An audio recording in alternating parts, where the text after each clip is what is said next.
Well, thanks very much again to the panel. And, just some takeaways from me. Firstly, on the leadership development, I was worried that Lieutenant Colonel McKinstry was going to pull out the files and show you all my Hogans. I've been back many, many times through that institution, probably because I'm in dire need of those jungle tips and fine-tuning. But that's the point of it.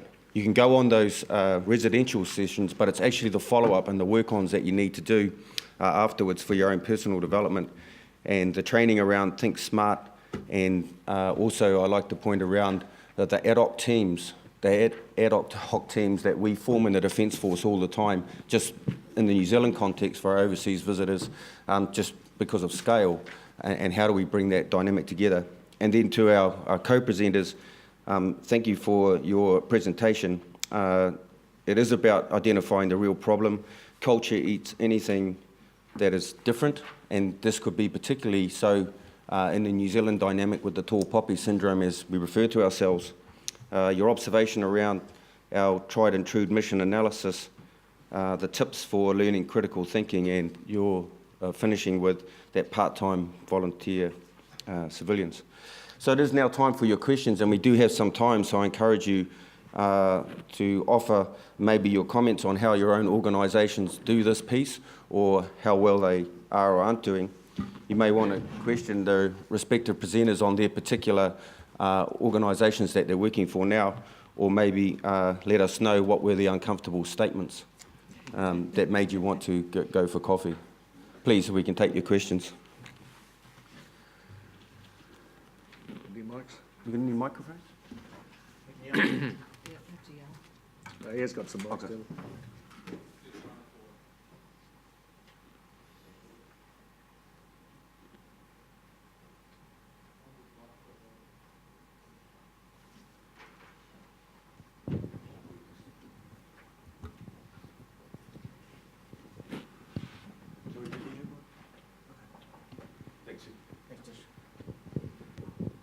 Okay, good morning. Colonel Mike Lewis from the United States Army.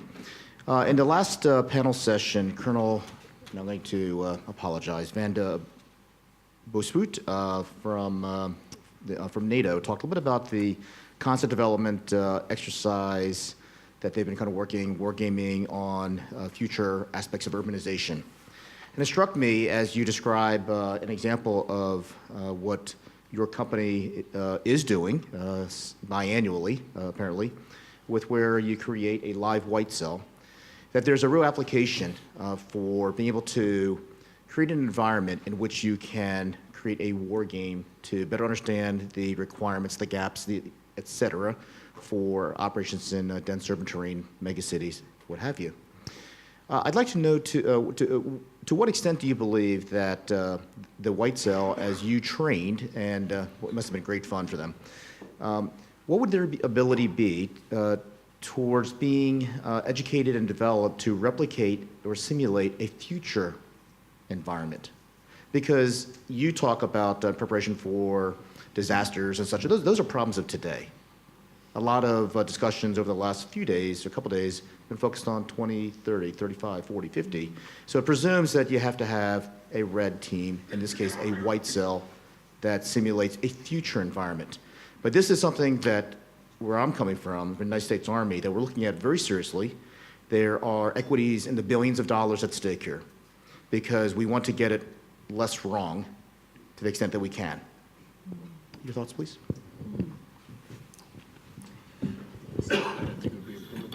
No, it certainly wouldn't be a problem at all. And when with our work in the corporate world, we're always testing things that are going to happen. So we'll take a company that wants to launch a product, for example, and they're trying to anticipate what the reaction in the future is going to be of their competitors, of regulators, sometimes of the media, and certainly of their consumers.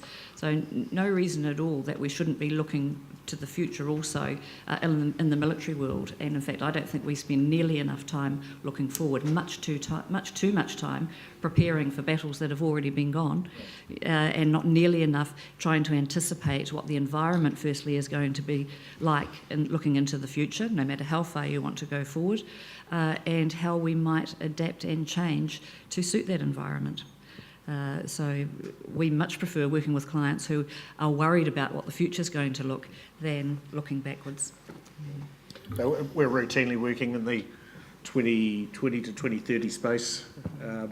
With the civilians in southern Katapo, the problem, I wouldn't call it the major problem, but they did need some constraint placed on their enthusiasm, because they came up with some scenarios exactly like you're describing that were a little bit off the grid in terms of what the objectives of this particular exercise were. So I don't think there's any problem. They managed to put in a town of 400, they managed to put on a stage production every 2 months, so there won't be any problem getting them to bend their minds to the future in that particular case. Thank you. Others? No. Ivana Ali from Defence Science and Technology Group in Canberra. I have a question for Ryan.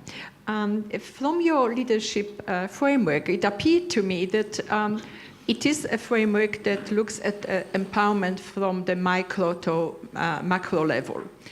And it seems to me that, and I applaud that, but it seems to me that when you have that, you require organizational structures that will support that and, in fact, empower people to enact those skills and those leadership roles. And I just wonder whether you could expand on that. Yeah, I think that's an astute observation of perhaps one of the real challenges for our leadership framework and the leadership development system to actually power up and be more than just words on a piece of paper. And the approach within Defence has been to get a sort of a binding group together at the top, and General Jones gave us the vision that he had in 2011. And to get that unifying group at the top that are supportive of the direction and where we want to go. And then if we've got a fat middle around the framework, it's around the Lieutenant Colonel and the major level, where we're still sort of chasing our tail and catching up on people that haven't yet had the opportunity to experience the strategic self-awareness and some of the value adds. But what the process is, what we're seeing of 6 years now of the framework is it's getting squeezed, because people are coming up from the bottom and the expectations are being created of that is required, and the opportunities are being made available from the leaders at the top. So it's creating that squeeze in the middle that is kind of that sort of that fit in or move on sort of process. It would be wrong of me to say that we're over that hump yet. We talk about a tipping point where I think our system will feed and run itself, and at the moment within the leadership development within the Institute, we're really having to push that along still and really G people into what's going on. But as the years are evolving, that squeeze, you see more and more of that squeeze occurring to get the system to have its life of its own.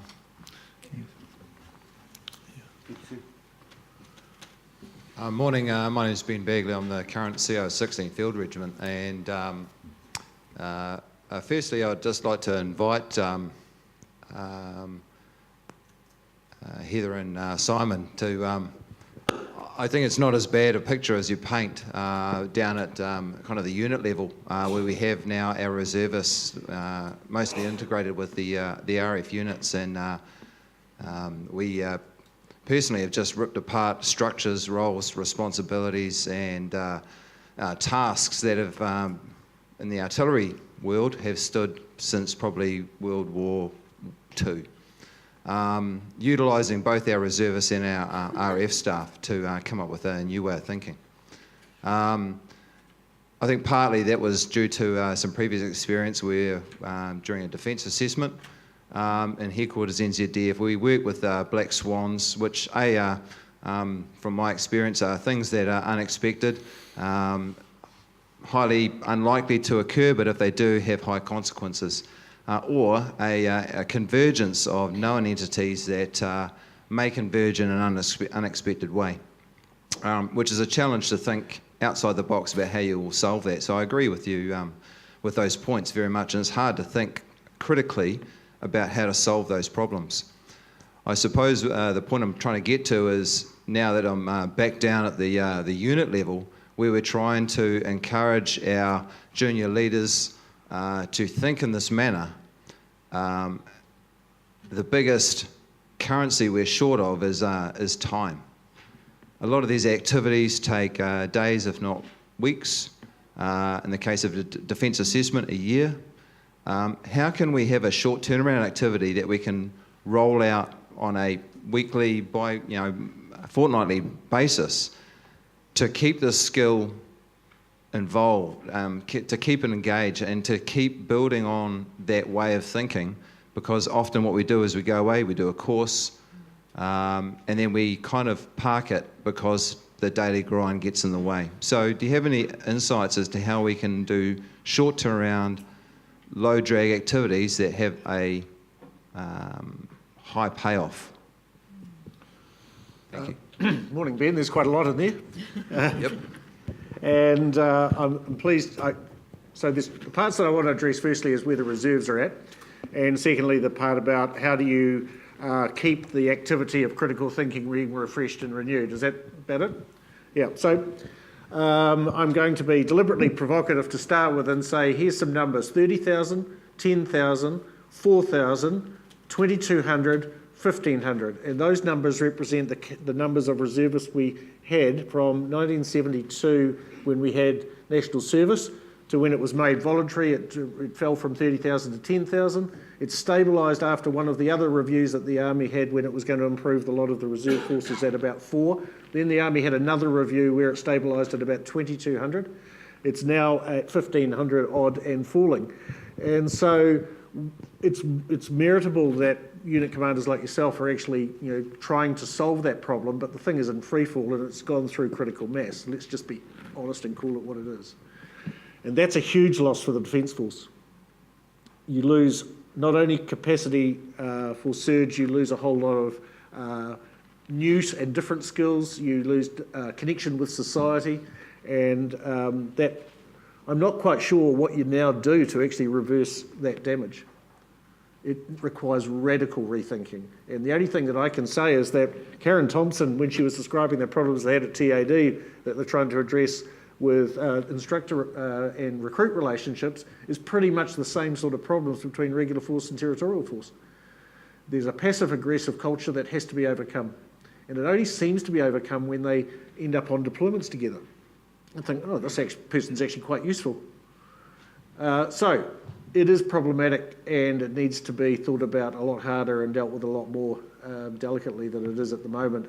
In terms of critical thinking, I agree that frequent often is what you want, and everyone's time poor, and it's the same in civilian organisations. I believe that the power of the quick discussion or symbols is really important. Now, Jan Carlson, when he was chief executive of Scandinavian Airlines, had a failing airline, and he implemented some changes. And what he did was he went around with the whole 5,000 employees, gave them all a white conductor's baton. And he said, every time you come in contact with a customer, that's a moment of truth for this company. And when that happens, you're the conductor of the entire orchestra. I don't care whether you're a cleaner or an airline pilot or anything in between. You are empowered to make the decision that puts this airline in the best possible place. I don't think we've actually used those sorts of powerful symbols as tools for leaders well enough in the Defence Force yet. It's not just about medals and commendations. You can't put a conductor's baton on your service dress jacket. That could be problematic. But let's get past that. When Welsh took over General Electric, there was a culture of the more important you were, you parked closer to the door and you had a named car park. And he sent around a memo saying, look out the window at 10 o'clock. When they all looked out the window, he was out there with a paint tin painting out all the names on the curb. When they got back to their desks, there was another memo saying, in future, where you park in the car park will only tell me what time you came to work. So these powerful symbols, unit commanders can do, and I'm greatly enthusiastic about the sort of stuff that the Germans did between the wars of out riding and hunting. Let's just stop and have a shoot right here. Why not do that in the critical thinking sense? Over coffee, pose a problem. There's no housing shortage in New Zealand today. And just let the discussion percolate.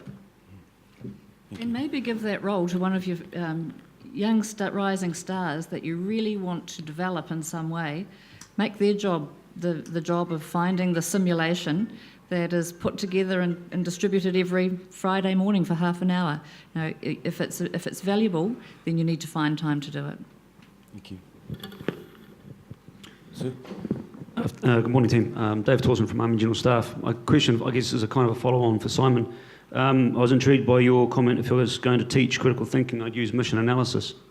I have a friend who's come through the military staff college system. He was police, and he's writing a dissertation on civilianising military analysis process, and he's finding it quite difficult to translate. I think my question's in three parts. Is your affinity with mission analysis based on your previous military experience, and do you have a bias in there that you've confronted? The second part is, what is it about the mission analysis process you find so useful for engaging critical thought? What is the Jesus nut of that process that challenges us intuitively? And the third point, which my friend is struggling with, is how do we translate that into all of government speak, if we're talking about interoperability going forward, without forcing it onto other organisations where they see it as a roadblock. This is a military's appreciation, military solving thing, and we don't want to use it because it belongs to the army. Good questions, thanks.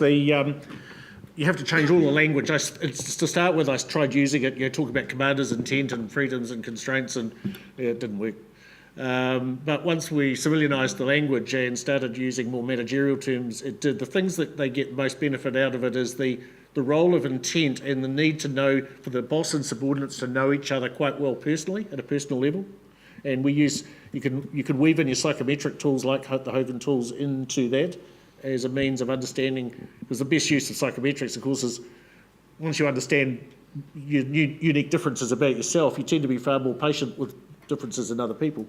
So you can't really know commander's intent or boss's intent until you know them really well as a person. That's point one. Secondly, to be able to work out implied tasks. And thirdly, knowing that nothing bad will happen if they make a decision, even if it's the wrong decision, to reinforce the fact that they went through the process.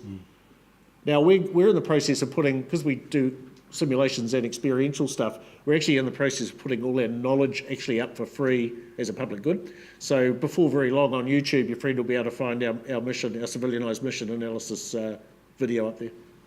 Thank you. Can I just add a comment about the language? And Simon alluded to it at the start of his answer, but dominating the language is really important, and having the right language that people are comfortable is really important as well. A lot of our corporate clients don't like the use of the terminology business war game, and we had quite a discussion when we set the company up about how we would describe the techniques that we were going to use. Business war game actually describes it really well, and everybody knows what that means, but they're not comfortable utilising that often within their particularly international organisations.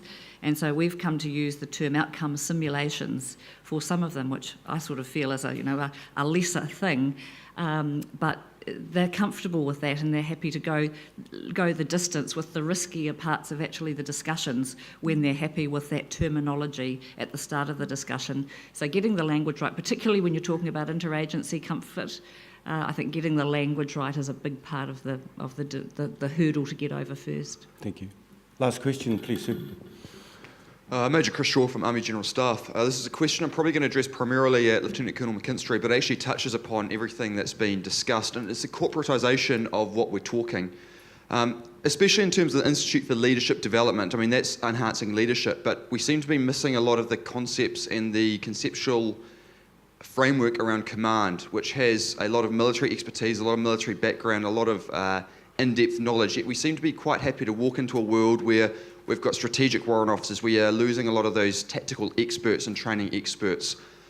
The ILD, it's really seemed to be very corporate heavy focus on leadership rather than command. And then we have a presentation as well from Talk Point that's got a lot of Southern Katipo, and at the very end we get thrown in maybe a slide of Germanic interest. There's actually a whole world of case studies behind the German interwar experimentation. Southern Katipo is not the best example if we're going to delve into that, but it seems that we are touching upon and doing everything new. We're not actually developing the military expertise that requires case studies in-depth knowledge of our military profession, but we seem to be really investing so many resources in Hogan's and very, very modern, very, very cutting-edge leadership. I know it's probably not the ILD's mandate or their exact task. Your task is focusing on leadership, but it seems to me as an observation that we've left a lot of the pillars of successful military and competent command behind, the development of those military skill sets. I'm just interested in what your thoughts as ILD is on that, and whether we're looking at command holistically or just focusing on leadership in a corporate sense. Yeah, it's an interesting question, Chris. You know, I would, from the time I've spent with the Institute, I'd separate command and leadership into two completely different areas. In that, as a commander, you've got a role responsibility that's been vested in you, and we spend an awful lot of time. You know, I would actually contend we spend the vast amount of our time engaging in developing our people as commanders. And we actually don't spend a lot of time engaging developing them as leaders, because people will follow you on the basis that you can command people to follow you on the basis of your rank, but they may not necessarily follow you out of any specific desire or any trait that you portray. They'll do it because they've been told to do it and the organisation demands that that's the case. I think we've got to cut sort of through that into the next layer and create leaders of people. So you're leading not because of your rank and your command responsibilities, but and we talk about I'll digress a little bit here, but within the Institute, about actually how hard it is, the harder leadership challenges when you are leading in a staff, when you actually don't have role responsibility, you don't have line responsibility, and you can't give that direct order to people, but you actually have to coerce and get people to, I think it's an interesting word, isn't it? But we actually have to lead through influence. And we're not spending a lot of time investing in people leading through influence, and that's the change that we're trying to make, is actually acknowledge that you have the skills that the organisation spends all its time doing, developing you as a commander, but no one's spending the time to engage you as a leader.